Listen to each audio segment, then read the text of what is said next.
Si nous avons bonne nouvelle sur Dimitri Vob, on a pour dire tout simplement que effectivement, Dimitri Vob, incarcéré dans la même prison, pas dit dans la même cellule, hein, mais dans la même prison que Pierre-Reginald Boulossier dans ce moment-là, qui c'est centre de détention et immigration, comme qui est dans Miami Nord. Oui, c'est vrai, en dedans prison ça, Dimitri Vob rencontré avec Reginald Boulos. Selon des sources que nous gagnons et selon des sources familiales proches de famille. Nous connaissons tout que messieurs parlé et dans l'échange qui a été gagné, certainement, ils reconnaissent qu'en dedans même prison, c'est évident. Ça nous a ajouté pour nous dire, c'est que jusqu'à présent, sur site internet ambassade américaine en Haïti, ils ont décrété qu'ils ont accusé Dimitri Vob pour question de supporter gang. Des gangs que les États-Unis classifiaient et désignaient comme groupe terroriste étranger. Puisque Dimitri Vob c'est HSI, nous sommes définis pour qui ça HSI, c'est Homeland Security Investigation, qui veut dire que il y a une investigation qui menait sur Dimitri Vob, et c'est dans le domaine crime. Et nous disons tout que Dimitri Vob levé matin là dans cellule prison dans centre Comnan avec un jumpsuit rouge sous lui, selon certains observateurs, ça veut dire que prisonnier ça, il est détenu à l'intérieur pour question crime.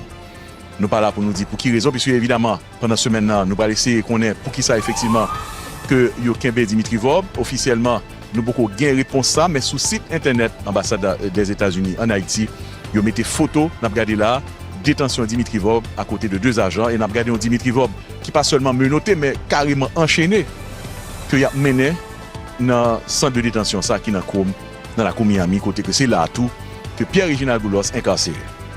Sous réserve n'a dit que information que nous joignons dans source combinée que nous avons, source que nous avons fait confiance. Il semblerait que Pierre-Reginald Boulos, grâce avec 3 cabinets d'avocats qui travaillent pour lui, plus passer 30 avocats quand même qui sous dossier, il semblerait que Reginald Boulos a un espoir qu'il y ait une bonne nouvelle qui a sorti dans ce semaine sous Capal. Nous disons ça sous réserve, certainement information qui n'a pas été pour nous revérifier pour vous, puisque nous joignons de sources crédibles. Donc il semblerait que Pierre-Reginald Boulos déjà très optimiste, puisque le paraît devant le juge Pereira vendredi qui vient là, d'après les sources combinées très près du cabinet d'avocats Reginald Boulos, s'attaque à la positive. S'attaque à positif pour Reginald Boulos. Nous ne sommes pas alliés, mais Pierre-Reginald Boulos se sent-il très optimiste et positif dans la question ça. Nous, depuis Wanament là, et en situation qui présentait, ils ont arrêté Pasteur Moïse. Pasteur Moïse, dans la machine là, ils ont regardé à la police qui occupait l'espace là. Pasteur Moïse dans la machine là, selon et ça nous apprend, mais la police n'est pas venue nous avancer trop près. Mais nous connaissons un incident qui s'est passé hier soir, et Maître Albert,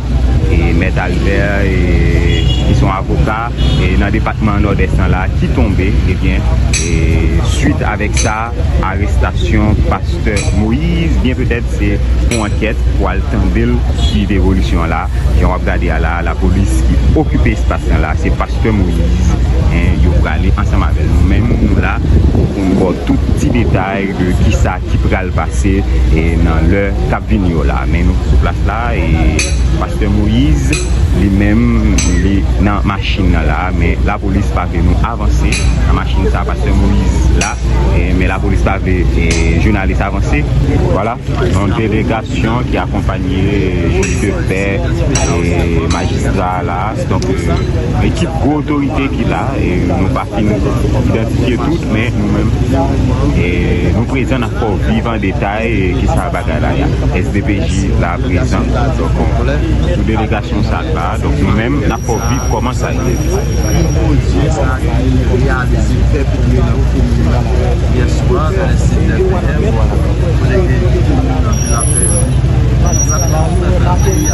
on a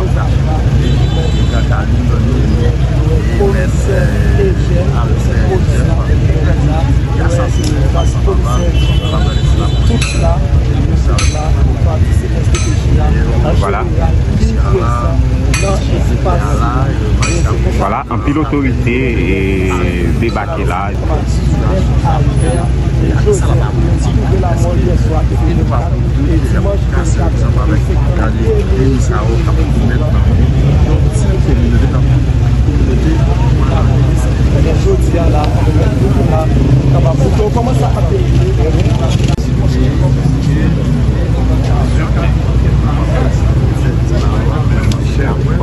et c'est enquête là qui toujours a mené là, il a vérifié toute caméra business qui est dans zone là pour vérifier qui ça y a besoin d'une caméra de surveillance les amis internautes même nous sous place depuis dans rue espagnole et enquête ça a mené là nous même nous braquer caméra nous pour pouvoir vivre en détail tout ça qui a passé.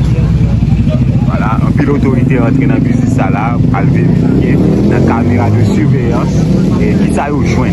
Donc nous-mêmes, nous avons vivre une image et comment ça y est depuis rue espagnol dans le cadre d'enquête ça a mené et nous connaissons hier soir nous avons fixé un avocat, c'est enquête là a mené dans l'enquête ça ils arrêté pasteur Moïse mais enquête là continue nous-mêmes nous avons image de tout ça qui a passé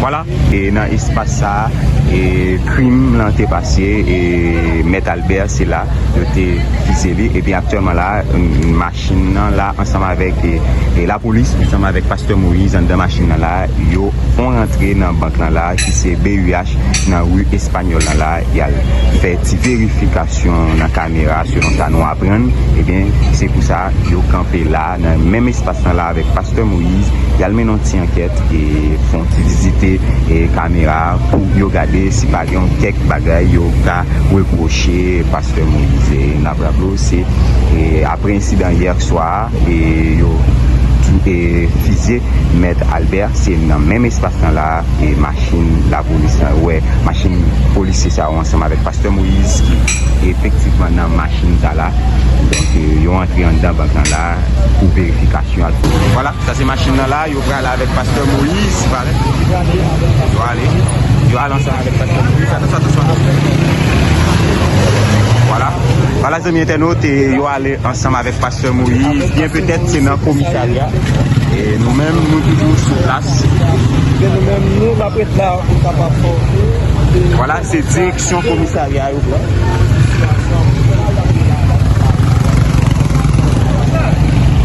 la présidente de l'Assemblée générale, Monsieur le secrétaire général, Excellences, Mesdames, Messieurs les chefs d'État et de gouvernement, Mesdames, Messieurs les chefs de délégation, distingués délégués, c'est avec gravité et beaucoup d'espoir que je porte la voix d'Haïti et les salutations d'un peuple digne et résilient qui, malgré les épreuves, revendique pour lui-même et pour l'humanité entière trois promesses universelles: le développement, le respect de la dignité humaine et la paix. La paix qui est aujourd'hui l'urgence absolue du peuple haïtien. Au nom de ce peuple, je vous adresse, Madame la Présidente, mes plus sincères félicitations pour votre élection à la tête de cette Assemblée. J'exprime également ma gratitude au secrétaire général Antonio Guterres pour son engagement indéfectible en faveur de notre organisation et son soutien constant et multiforme à la République d'Haïti. Mesdames, Messieurs, le thème de cette session, Mieux ensemble, 80 ans et plus pour la paix, le développement et les droits de l'homme, honore l'œuvre remarquable accomplie au fil des décennies.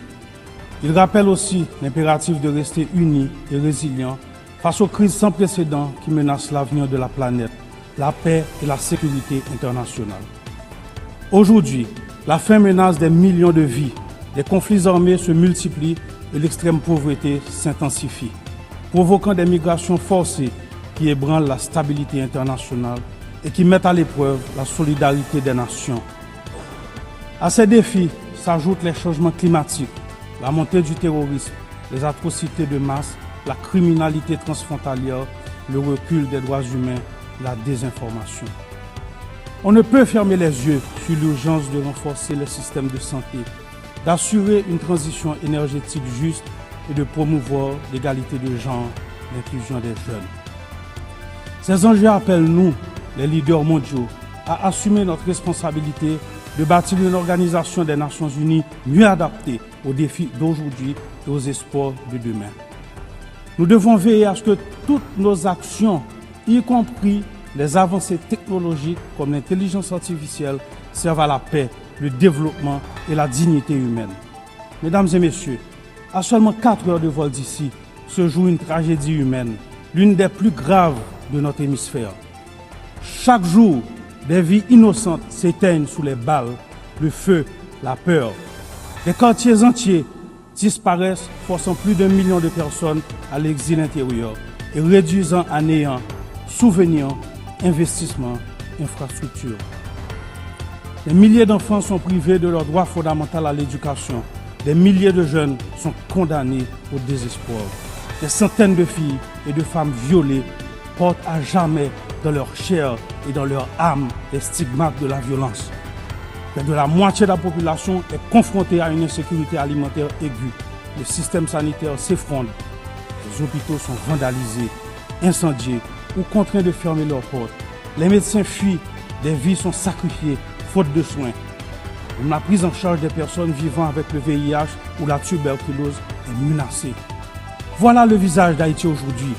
Un pays en guerre. Une guerre n'est pas contemporain. Une tragédie humaine aux portes de l'Amérique.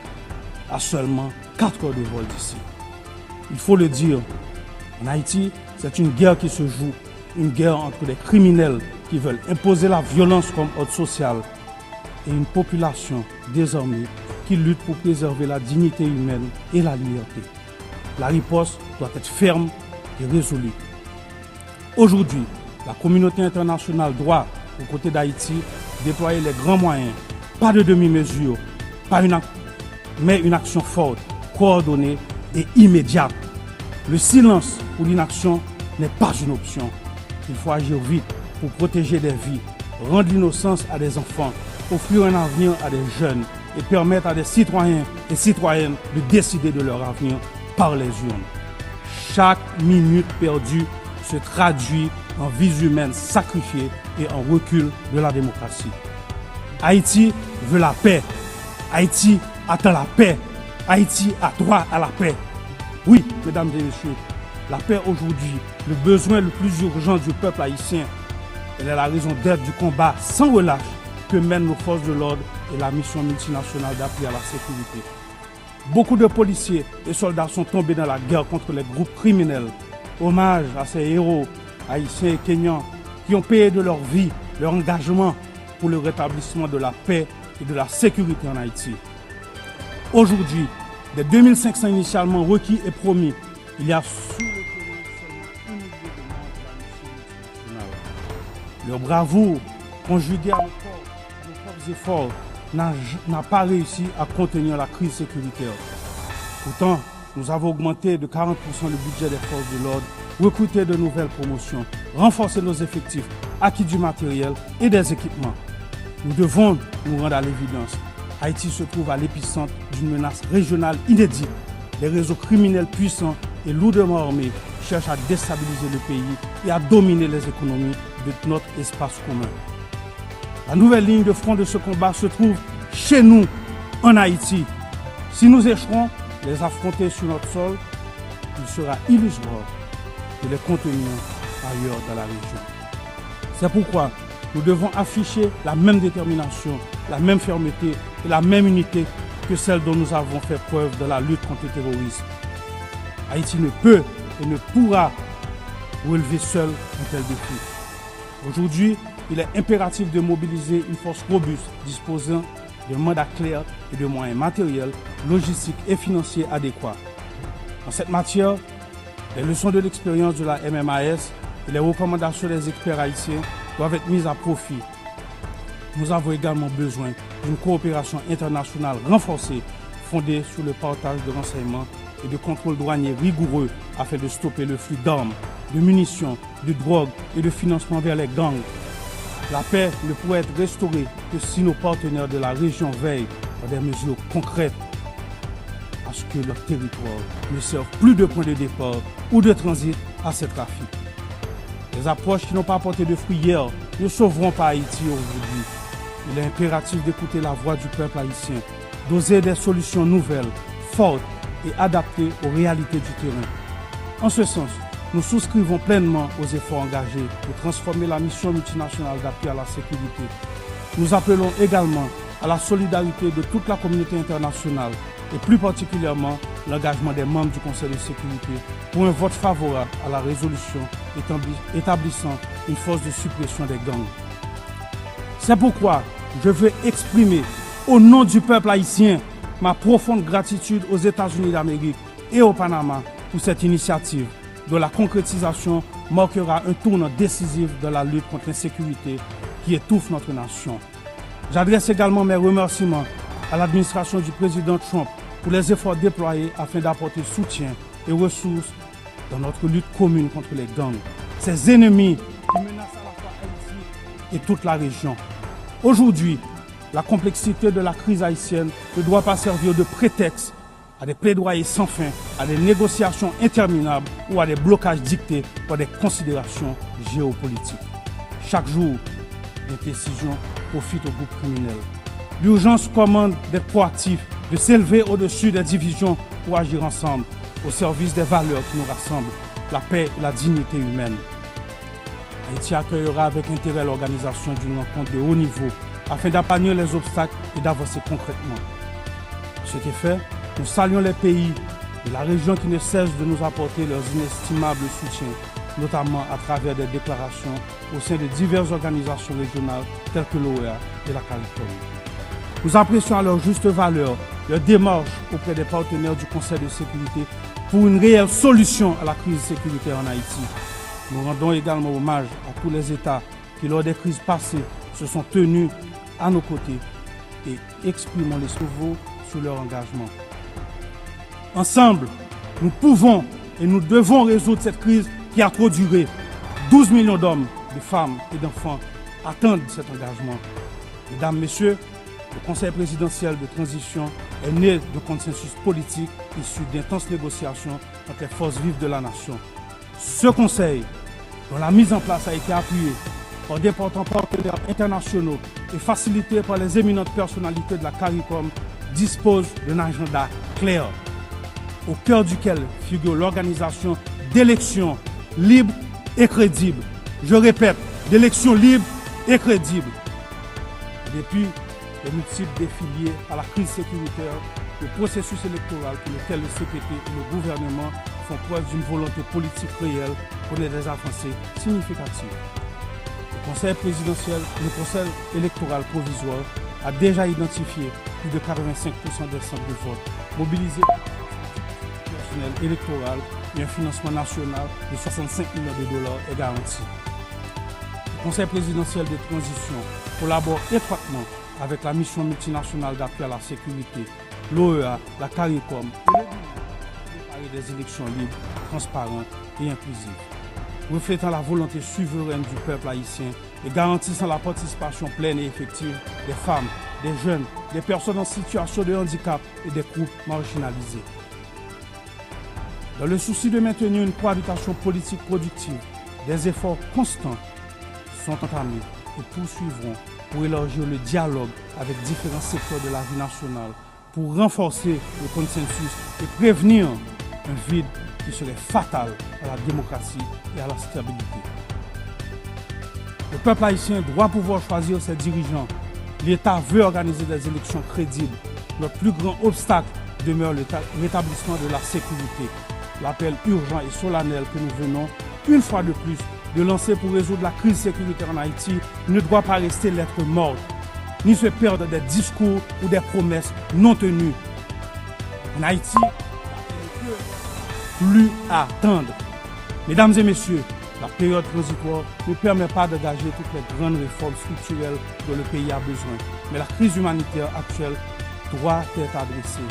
À ce jour, l'État haïtien a fourni 72% de l'aide d'urgence destinée aux personnes déplacées internes et accompagne la relocalisation des familles. Nous exprimons notre profonde gratitude aux partenaires internationaux, mobilisés à nos côtés de la réponse humanitaire et accueillons avec un vif intérêt les initiatives porteuses de ceux qui, comme l'Association des États de la Caraïbe, choisissent de rejoindre cet élan. Mais notre stratégie ne se limite pas seulement à l'assistance immédiate. Nous devons impérativement passer de l'aide à l'investissement.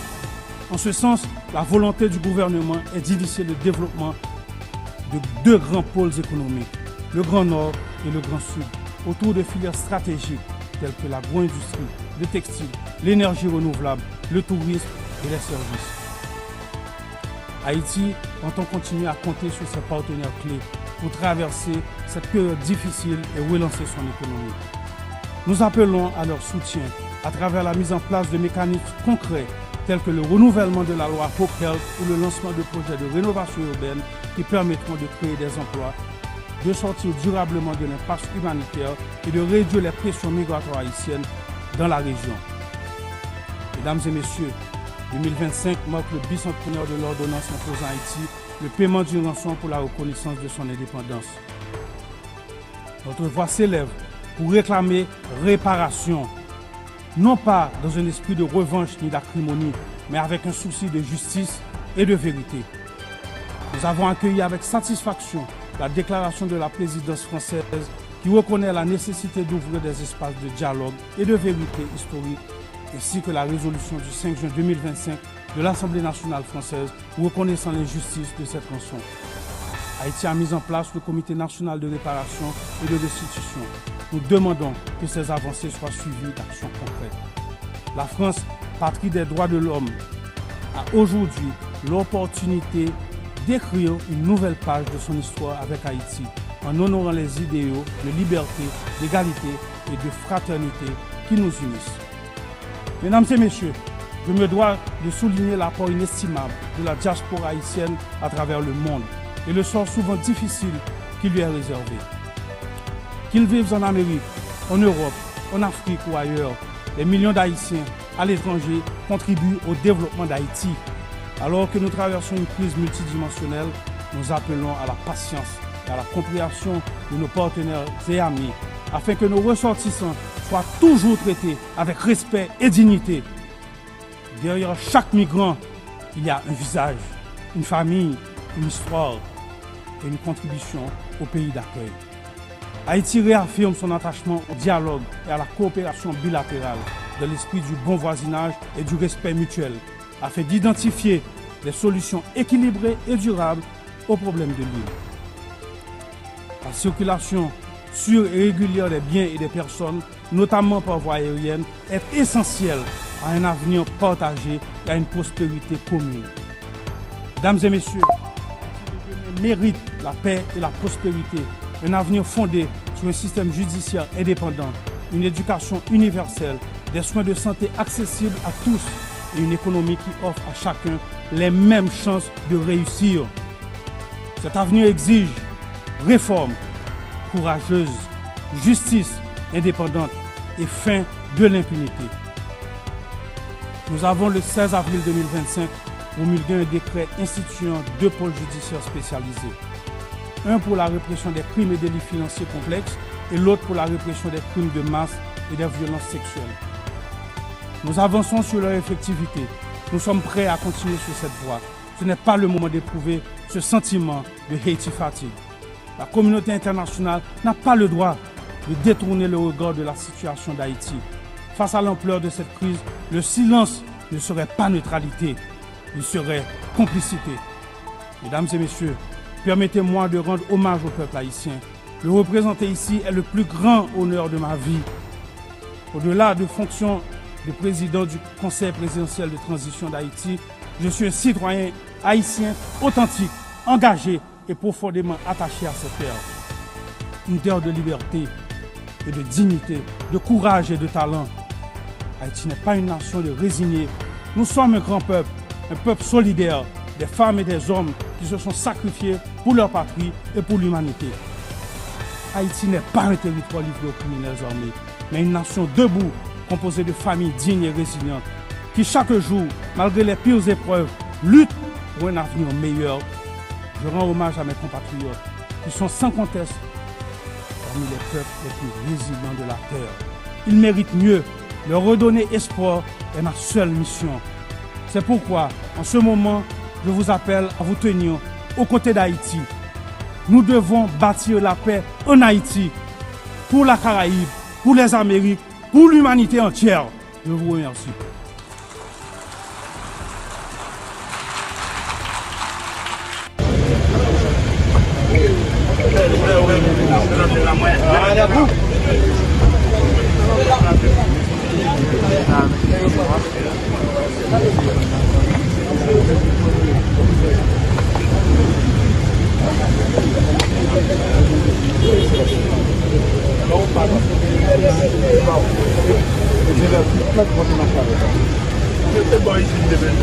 Non, on va faire tout mais nous allons jouer avec vous et puis la première fois ici.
Chinois, respect, pas voter fort.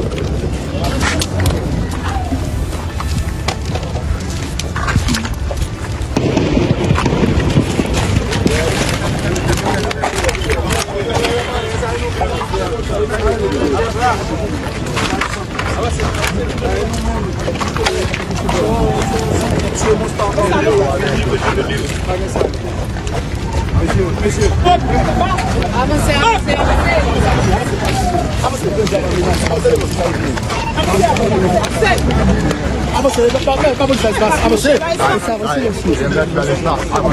Avancez.